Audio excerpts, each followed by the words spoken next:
Napoleon में बहुत सी qualities थी जिसकी वजह से उन्हें हिस्ट्री का ग्रेटेस्ट जर्नल माना जाता है।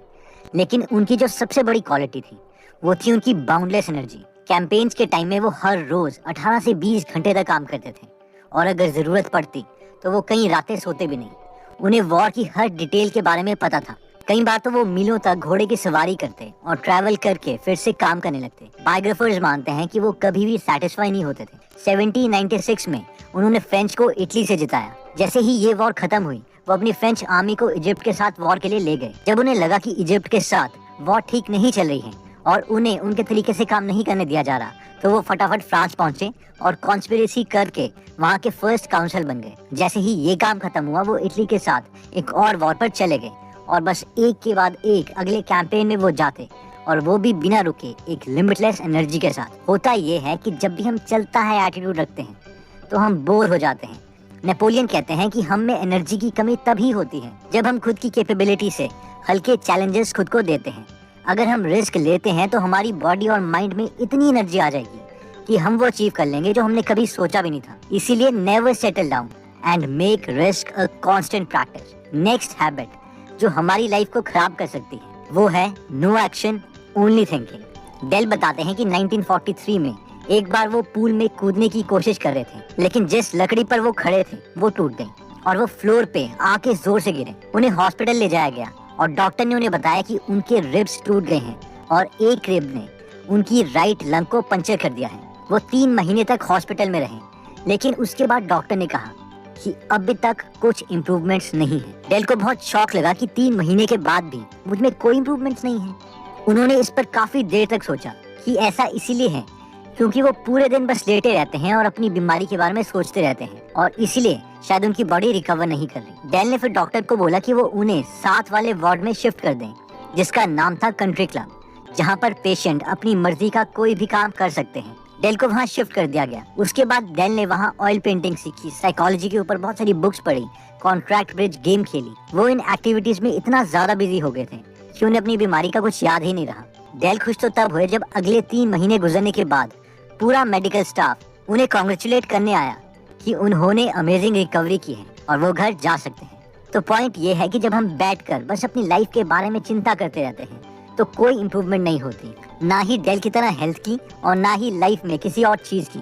लेकिन जब हम अपना माइंड टेंशन से हटाकर किसी एक्शन को एग्जीक्यूट करने के लिए लगाते हैं तो इम्प्रूवमेंट्स होना स्टार्ट हो जाती। थर्ड हैबिट जिससे हमें बचना है वो है running from fears. World war में George Patton United States army के जनरल थे, जिनके मैक्सिमम फैमिली मेंबर्स भी आर्मी में जनरल्स और कर्नल्स की पोजीशन में सर्व करके सिविल वॉर के दौरान शहीद हुए थे। वर्ल्ड वॉर 1 में 1918 के दौरान पैटन पहली बार वॉर में उतरे। पैटन ने टैंक डिवीजन संभाली हुई थी। पैटन ने किसी तरह अपनी American infantry army mountain top तक पहुंचा दी, लेकिन तब जर्मन्स उन पर फायर करने लगे, जिसकी वजह से उन्हें और उनकी आर्मी को वहां पर कवर लेना पड़ा।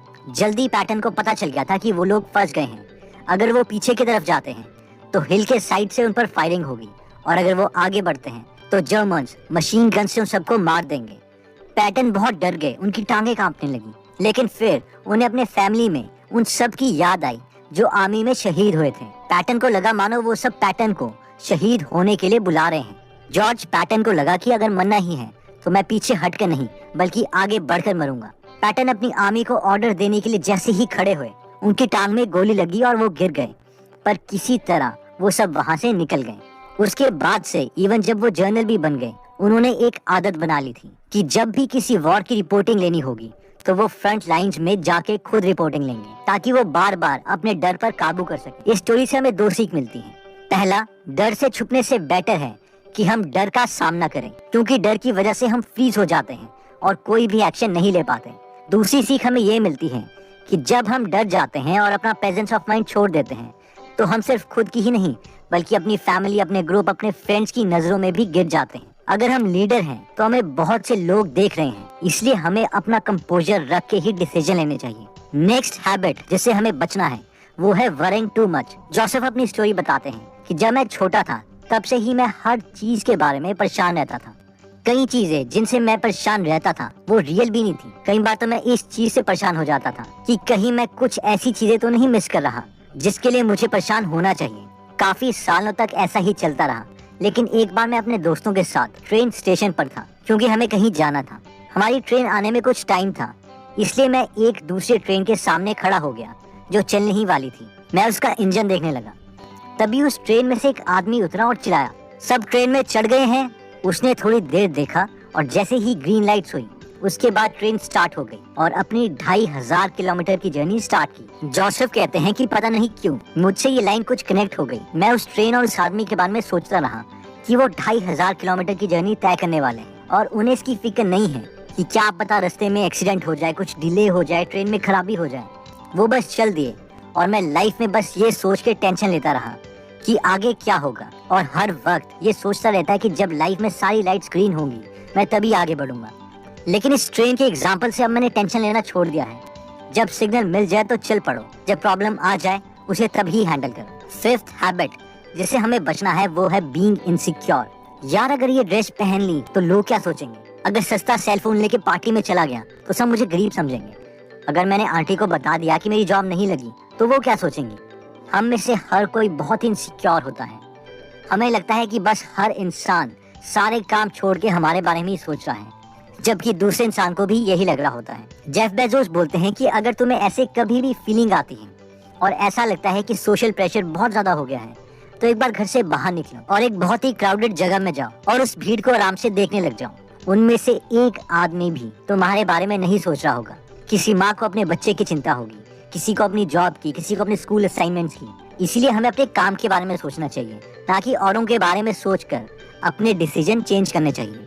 सिक्स्थ हैबिट कहती है talking about your dreams with people who do not understand them। NASA के एस्ट्रोनॉट गैरेट राइसमैन जिन्होंने इलॉन मस्क के साथ भी काम किया है वो बताते हैं कि इलॉन मस्क हमेशा लोगों से उसी टॉपिक्स के बारे में बात करते हैं जिनके बारे में उन्हें पता होता है। फॉर एग्जाम्पल इलॉन मस्क ने गैरेट से कभी भी न्यूरालिंक कंपनी के बारे में बात नहीं करी क्योंकि गैरेट एक एस्ट्रोनॉट है ना कि बायोलॉजिस्ट, और ये एक मेथड है जिससे इलॉन काफी अच्छे तरीके से अपना टाइम मैनेज करते हैं। is able to do all these things. It's like he doesn't sit around and BS with you about like what's going on with what's a Neuralink, the company. लेकिन normal इंसान अपने dreams हर किसी से share करने लगता है, specially negative लोगों से या उन लोगों से जो उसके ड्रीम्स कभी समझते ही नहीं। और यही रीजन है कि हमें नेगेटिविटी वापस मिलती है जिससे खुद के गोल्स की इंटेंसिटी भी कम हो जाती है। इसलिए चाणक्य ने भी कहा था कि कभी भी अपने गोल्स और अपने सीक्रेट्स किसी के साथ शेयर मत करो। नेक्स्ट हैबिट आती है चूजिंग रॉन्ग हीरो। एक स्टडी से पता चला है कि मैक्सिमम लोग यंग एज में स्मोकिंग की हैबिट में फंस जाते हैं। इस यंग एज में उन्हें स्मोकिंग की आदत इसीलिए नहीं पड़ती क्योंकि उन्हें धुआं अच्छा लगता है, बल्कि मैक्सिमम को इसकी आदत इसीलिए पड़ती है क्योंकि वो किसी गलत इंसान को कॉन्शियसली या सबकॉन्शियसली अपना हीरो मान लेते हैं। हो सकता है कि वो हीरो कोई गली का गुंडा हो जिसे उस लड़के ने कूल समझ लिया, या फिर कोई मूवी का हीरो हो। इसीलिए बेटर यही है कि हम उसे अपना हीरो माने जो हमें ठीक डायरेक्शन में लेके जाए, और इसके लिए हमें खुद को उसी कंटेंट से एक्सपोज करना है जिससे हमारी ब्रेन की प्रोग्रामिंग बेटर तरीके से हो, जैसे कि महान लोगों की बुक्स या उनकी कंपनी एक्सेट्रा। तभी हम इम्प्रूव कर सकते हैं। तो दोस्तों इस वीडियो में हमने 7 आदतें देखी जो हमारी लाइफ को बर्बाद कर सकती है, जिसमें सबसे पहले था चलता है एटीट्यूड, जिसमें हमने नेपोलियन की स्टोरी देखी थी कि वो चलता है एटीट्यूड नहीं बल्कि खुद को हमेशा चैलेंज करने में बिलीव करते थे, इसलिए हिस्ट्री बुक्स में हमने उनका नाम पढ़ा है। सेकंड हैबिट थी नो एक्शन ओनली थिंकिंग, जिसमें हमने देखा था कि कैसे सिर्फ सोचने से स्ट्रेस लेवल कितना इंक्रीज हो जाता है जिससे बॉडी भी रिकवर नहीं होती। नेक्स्ट हैबिट थी रनिंग फ्रॉम फियर्स। इसमें हमने देखा था कि जॉर्ज पैटन जब एक वॉर में डर गए थे तो उस डर को हटाने के लिए वो बार बार वॉर की फ्रंट लाइन्स में जाते और खुद रिपोर्ट लेते ताकि उनका ये डर ही खत्म हो जाए। नेक्स्ट हैबिट थी वरिंग टू मच, जिसमें हमने जोसेफ की स्टोरी देखी थी कि कैसे एक नॉर्मल ट्रेन की जर्नी से उनको लेसन मिला कि किस तरीके से 2500 किलोमीटर की जर्नी के लिए भी उनके ऑपरेटर्स टेंशन नहीं लेते थे, बस सामने जितना टारगेट है उसी के अकॉर्डिंग एक माइल कवर करते थे। नेक्स्ट हैबिट थी बीइंग इनसिक्योर, जिसमें हमने देखा था कि हम हमेशा ये सोचते रहते हैं कि और लोग हमारे बारे में क्या सोचेंगे, लेकिन अगर हम एक भीड़ वाले इलाके में जाएं तो हमें पता चल जाएगा कि किसी को भी हमारी परवाह नहीं है। इसलिए हमें खुद की समझ से एक्शन लेना चाहिए, ना कि सोशल प्रेशर में आके। नेक्स्ट हैबिट थी talking about your dreams with people who do not understand them, जिसमें हमने देखा था कि वैसे तो हमें अपने गोल्स किसी के साथ शेयर करने ही नहीं चाहिए, लेकिन अगर करने भी हैं तो उसी से शेयर करो जो उन गोल्स को समझ सके, वरना हमेशा नेगेटिविटी ही मिलेगी। नेक्स्ट हैबिट थी रॉन्ग हीरो, जिसमें हमने देखा था कि मैक्सिमम यंगस्टर्स की लाइफ इसलिए बर्बाद होती है क्योंकि वो गलत इंसान को सबकॉन्शियसली अपना हीरो मान लेते हैं। इसलिए बेटर यही है कि हम उन लोगों से इम्प्रेस हों,